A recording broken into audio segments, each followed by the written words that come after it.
नमस्कार विद्यार्थी मित्रांनो, आपण चॅप्टर नंबर 6 केमिकल कायनेटिक्स सुरू केलेला आहे, बरोबर की नाही? आणि आज आपण घेणार आहोत integrated rate law of first order reaction, बरोबर की नाही? काय integrated rate law of first order reaction.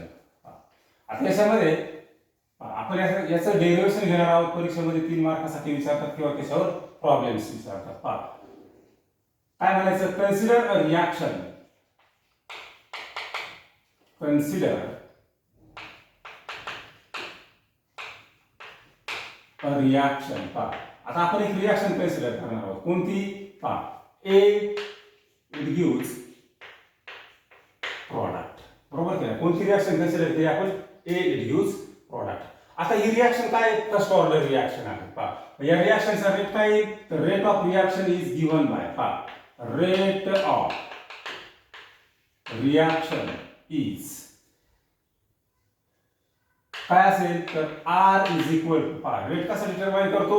Decreasing concentration of reactant per unit time किंवा म्हणजे काय आहे this minus change in concentration with respect to time dt.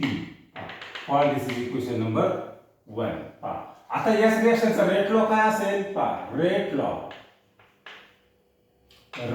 Law of reaction is काय असेल तर R is equal to rate constant K into concentration of reactant A. Call this is equation number 2. आता या rate law वरून आपल्याला काय लक्षात येतं का this rate of reaction is depends on the concentration of the reactant raise to its first power. बरोबर की नाही? काय तर ही फर्स्ट ऑर्डर रिएक्शन आहे. या रिएक्शनचा जो रेट आहे हा रिएक्टंटच्या कॉन्सन्ट्रेशनवर डिपेंड आहे, परंतु या रिएक्टंटच्या कॉन्सन्ट्रेशनची पॉवर किती आहे? फर्स्ट आहे. का तर ही फर्स्ट ऑर्डर रिएक्शन आहे म्हणून. बरोबर की नाही? हे लक्षात ठेवायचं. म्हणजे rate of reaction is depends on the concentration of the reactant raise to its first power. बरोबर. झिरो ऑर्डर असेल तरी तर काय असतं? कॉन्सन्ट्रेशनची पॉवर 0. सेकंड ऑर्डर असेल तर काय असतं? रिएक्टंट कॉन्सन्ट्रेशनची पॉवर 2. बरोबर की नाही? हे लक्षात ठेवायचं. आता हे इक्वेशन 1 आणि 2 कम्पेअर करायचे. मी आपण म्हणूया from equation 1 and 2. From equation 1 and equation 2 काय मिळेल? इक्वेशन 1 आणि 2 वरून दोघांच्या लेफ्ट साइड सेम आहे, राइट साइड कम्पेअर करा. काय झाले? This minus dA by dt is equal to K into concentration of reactant A. आता हा कॉन्सन्ट्रेशन जे आहे इकडं राइट साइडला आपण ते लेफ्ट साइडला घेऊ, dt या बाजूला घेऊ, मायनस साइड राइट साइडला घेऊया. काय आहे इक्वेशन मग? तर दिस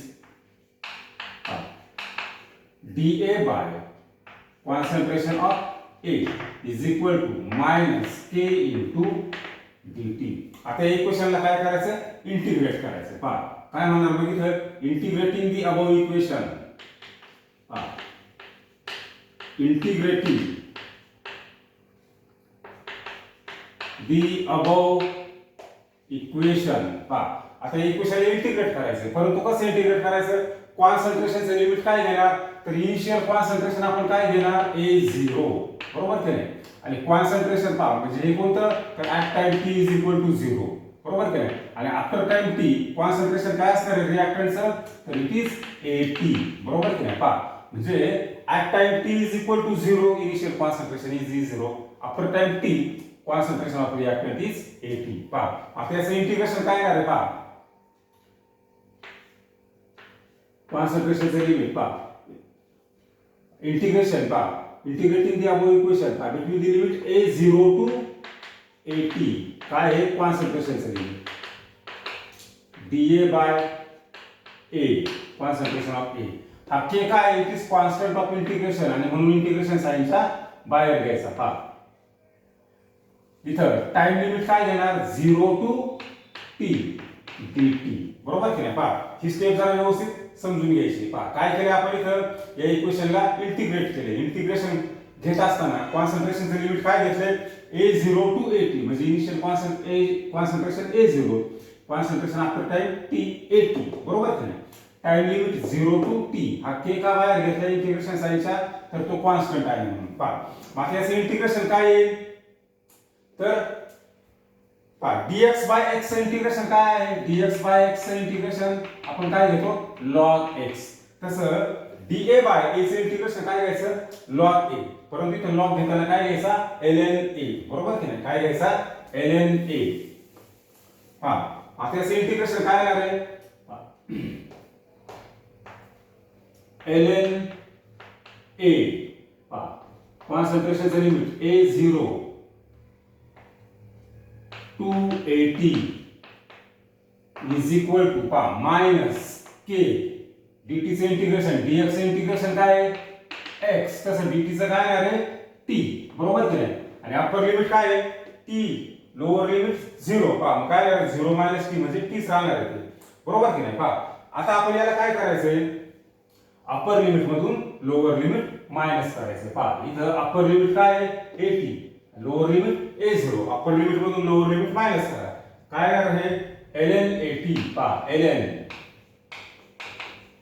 at मायनस ln a0, पहा बरं का, हा at काय आहे concentration after time t, a0 concentration initial concentration, बरोबर. पहा काय आहे is equal to minus kt. पहा आता इथं काय लॉगशी वजा बाकी आहे, काय येणार आहे सिंपल, पहा ln at upon a0 is equal to minus kt, बरोबर की नाही. पहा या इक्वेशनला पाहिजे तर याला म्हणा इक्वेशन नंबर 3. पहा आता काय करायचं आपल्याला, हा t आपण या बाजूला घेऊया, बरोबर की नाही. t काय करायचंय आपण या बाजूला घेऊया, काय आहे हा, आणि हे मायनस साइन कॅन्सल करायचं. कॅन्सल करायचं म्हणजे काय करायचं, इथं जो डिनॉमिनेटर आहे तो वर घ्या, इथं जो न्यूमरेटर आहे तो खाली घ्या, बरोबर की नाही. पहा म्हणजे काय आहे इक्वेशन, पहा आपल्याला असं लिहिता येईल k इज इक्वल टू, पहा हा t इकडे आला, काय आला 1/t, बरोबर की नाही, इनटू पहा ln.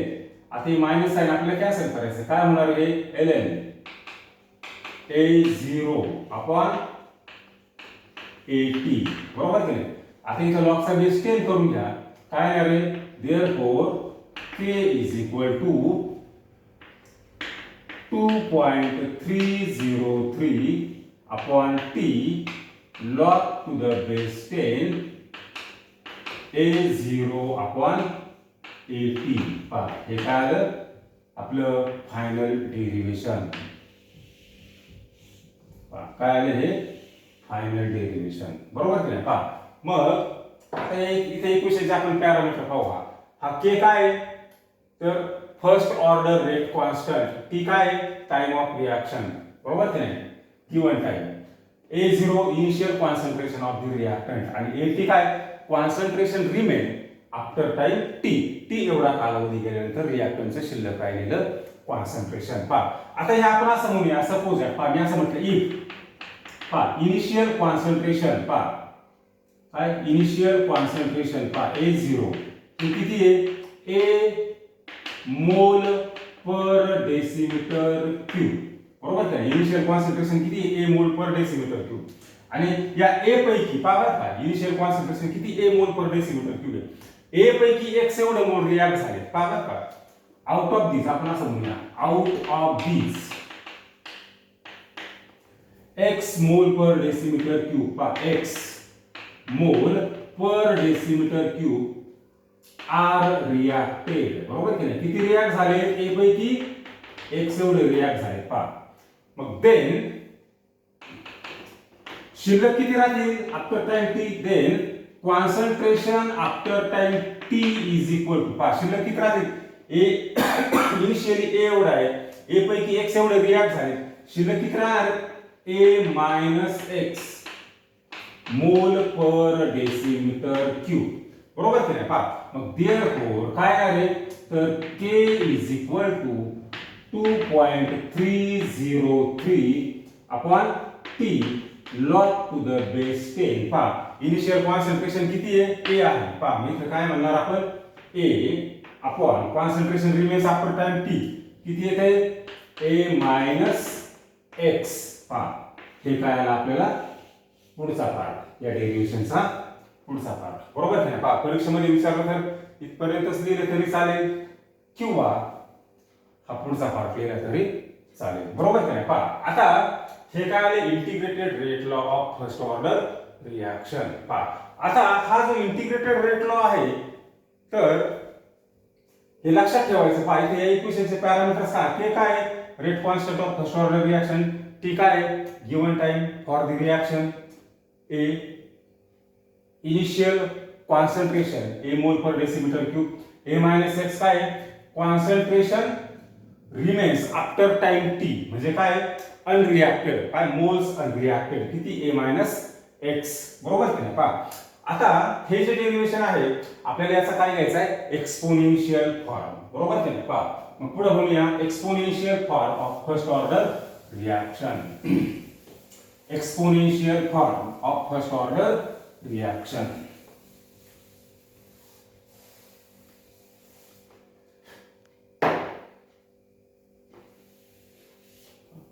पुढे म्हणायचं एक्सपोनेन्शियल फॉर्म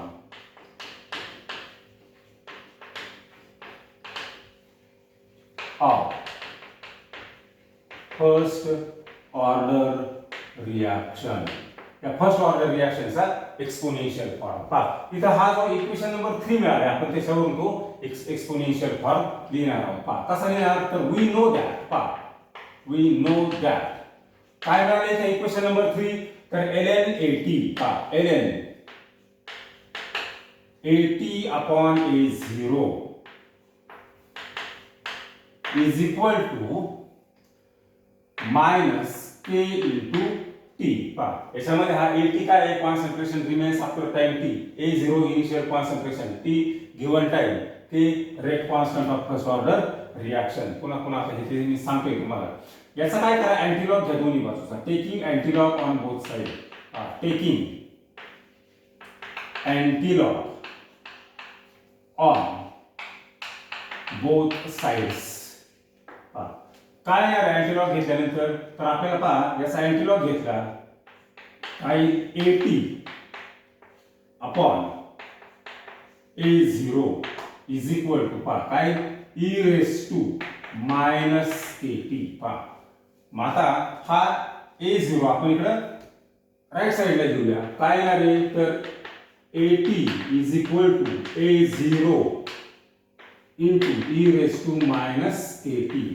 हा काय आला आपला एक्सपोनेन्शियल फॉर्म कोणाचा फर्स्ट ऑर्डर रिॲक्शनचा. पहा हा सुद्धा आपल्याला परीक्षेमध्ये विचारतात, एक मार्कासाठी विचारू शकतील. Write the exponential form of first order reaction. बरोबर की नाही. पहा मग हा एक्सपोनेन्शियल फॉर्म काय आहे हे आपल्याला माहिती असलं पाहिजे. बरोबर.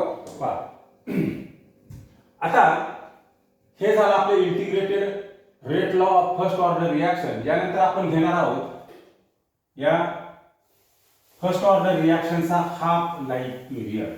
बरोबर की नाही. पहा पुढे काय म्हणायचं half life period of first order reaction.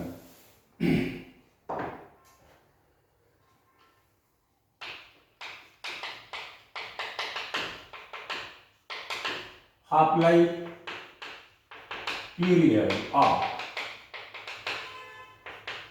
First order reaction. Half life period of first order reaction. आता हा हाफ लाईफ पिरियड म्हणजे काय आहे तर आपल्याला त्या शब्दावरून लगेच लक्षात येतं. हाफ लाईफ म्हणजे काय तर थोडक्यात रिॲक्शन मध्ये सपोज मी म्हटलं का एकूण रिॲक्टंट आहे 10 मोल. पहा किती रिॲक्टंट आहे 10 मोल. बरोबर की नाही. कॉन्सन्ट्रेशन किती 10 मोल पर डेसिमीटर क्यूब. पहा या इनिशियल ही जी व्हॅल्यू आहे पहा ही थोडक्यात काय इनिशियल व्हॅल्यू आहे. बरोबर की नाही. पहा आणि थोडक्यात कॉन्सन्ट्रेशनची इनिशियल व्हॅल्यू आहे. तर या इनिशियल व्हॅल्यूच्या हाफ एवढे मोल पहा का हाफ मोल रिॲक्ट होण्यासाठी जो टाइम लागेल तर त्याला काय म्हणायचं हाफ लाईफ पिरियड. पहा हाफ म्हणजे किती इनिशियल 10 आहे मग 5 मोल रिॲक्ट होण्यासाठी जो काय टाइम लागणार आहे तर त्या टाइमलाच काय म्हणायचं हाफ लाईफ पिरियड. बरोबर की नाही. काय हाफ एवढे मोल, इनिशियल कॉन्सन्ट्रेशनच्या हाफ एवढे मोल रिॲक्ट होण्यासाठी लागणारा वेळ त्याला काय म्हणायचं, हाफ लाईफ पिरियड आहे. तो कशाने डिनोट करायचा, टी हाफने. बरोबर की नाही? पहा मग याची डेफिनेशन काय असेल तर it is the time required. पहा का, it is the time required for the reactant, required for कोणासाठी, the reactant, time required for the reactant कशासाठी, to react half of its initial value, half of its initial value. म्हणजे कोणत्याही reaction मध्ये जेवढे रिएक्टंटचे initial मोल आहे तर त्या इनिशियल मोल पैकी हाफ एवढे मोल रिॲक्ट होण्यासाठी लागणारा जो वेळ आहे त्याला काय म्हणायचं, हाफ लाईफ पिरियड. पहा आता हे हाफ लाईफचं डेरिव्हेशन पहा, अगदी 2-3 स्टेप मध्ये तुम्हाला सांगतो मी. पहा we know that,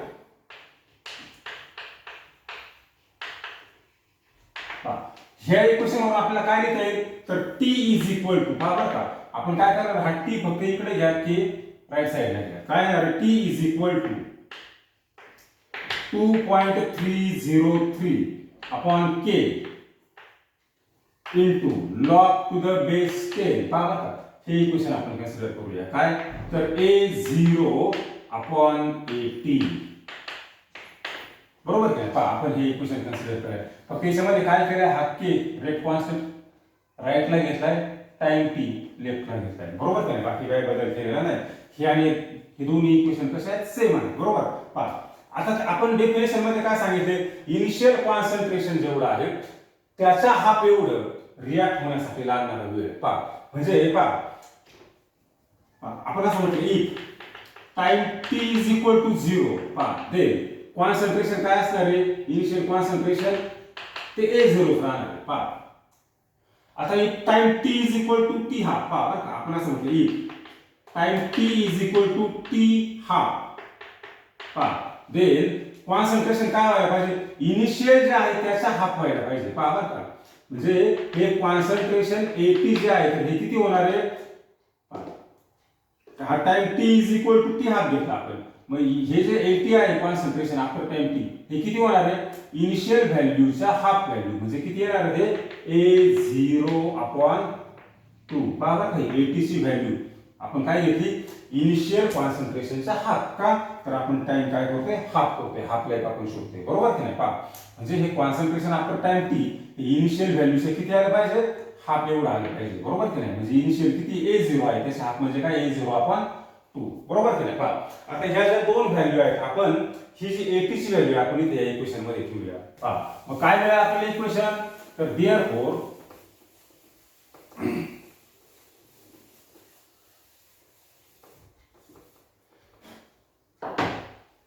what we get, तर हा टाइम टी किती ठेवायचा, टी हा. देअरफॉर पाहिजे तर याला इक्वेशन नंबर 1 म्हणा. Equation 1 implies that what we get, तर टाइम टी काय घेतला आपण, टी हाफ. बरोबर की नाही. T is equal to T half, पहा is equal to 2.303 upon K into log to the base 10. पहा A0 ची व्हॅल्यू जी आहे ती राहणार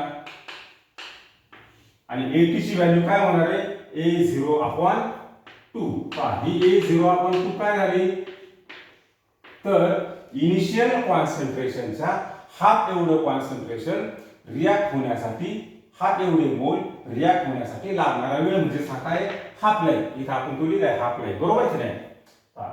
मग आता पहा हा A0 कॅन्सल होईल, 2 वर जाईल. काय लागेल तर T half is equal to 2.303 upon K log to the base 10 2 आणि लॉग 2 काय आहे, कॅरेक्टरिस्टिक 0 लॉग 0.30. बरोबर की नाही. पहा म्हणजे काय येणार आहे, तर T half is equal to 2.303 upon K into 0.3010 आणि याचं मल्टिप्लिकेशन केल्यानंतर आपल्याला हाफ लाईफ पिरियड मिळेल 0.693 डिवाइड बाय के.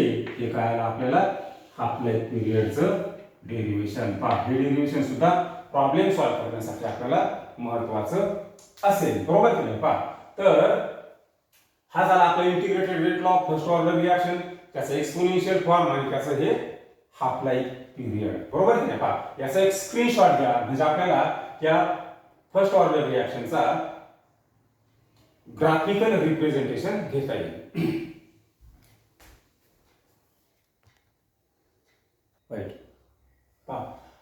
आपण नेक्स्ट पॉइंट घेणार आहोत graphical representation of first order reaction. बरोबर की नाही? पहा आता आपण हाफ लाईफ पिरियड घेतला, ग्राफिकल रिप्रेझेंटेशन घेणार आहोत. आता ग्राफ हा आपल्याला दोन पद्धतीने ड्रॉ करता येईल. म्हणजे थोडक्यात रेट कॉन्स्टंट कसा शोधायचा ग्राफिकली. पहा रेट कॉन्स्टंट के कसा शोधायचा. पहा तर वी नो दॅट आपल्याला इक्वेशन माहित झालेले आहे. आता कोणतं इक्वेशन? वी नो दॅट पहा rate constant k is equal to 2.303 upon t log to the base 10 initial concentration A0 upon concentration after time t 80.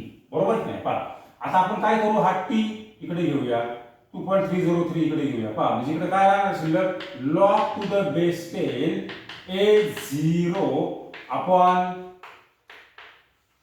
80 is equal to पहा काय राहणार हे k upon 2.303 into t. बरोबर की नाही? पहा आता हे इक्वेशन कुणाप्रमाणे आहे, तर this is similar to equation of line y is equal to mx. बरोबर की नाही? पहा म्हणजे आता हा log ऑफ a0 आपण 80 y ऍक्सिस वर घ्यायचा आणि हा टाइम t जो आहे हा कुठे घ्यायचा, x ऍक्सिस वर, आणि हा m काय असणार आहे, तर स्लोप असेल. पहा मग ग्राफ आपल्याला कसा मिळेल ग्राफ, तर व्हॉट वी गेट ग्राफ. पहा ग्राफचं नेचर आपल्याला सिंपल याप्रमाणे मिळेल, y is equal to mx. पहा काय असेल, तर it is passing through the origin. बरोबर की नाही? कुठून पास होणार ही लाईन, ओरिजिन मधून पास होईल. बरोबर की नाही? पहा आणि इथं आपल्याला स्लोप काय मिळेल, पास. इथं आपण घेऊया y ऍक्सिस वर काय, log ऑफ a0 अपॉन 80. बरोबर की नाही? पहा आणि x ऍक्सिस वर काय घ्यायचा, टाइम. बरोबर की नाही? पहा लाईन कुठून पास होणार आहे, ओरिजिन मधून. बरोबर की नाही? पहा आता इथं आपण काय म्हणायचं, तर इथं स्लोप काय आहे, स्लोप इज इक्वल टू काय, हा m ची व्हॅल्यू म्हणजे k अपॉन 2.303 म्हणजे आपला रेट कॉन्स्टंट k काय मिळेल, तर 2.303 इंटू स्लोप. बरोबर की नाही? काय ना रे, याप्रमाणे आपल्याला रेट कॉन्स्टंट मिळेल. पहा आता दुसऱ्या पद्धतीने आपल्याला हा रेट कॉन्स्टंट k कसा शोधता येईल ग्राफिकल मेथडने, तर इथे आपण नंबर 2 म्हणूया. पहा पुन्हा सेम, वी नो दॅट कोणतं इक्वेशन, तर k is equal to 2.303 upon t log to the base 10 a0 upon 80.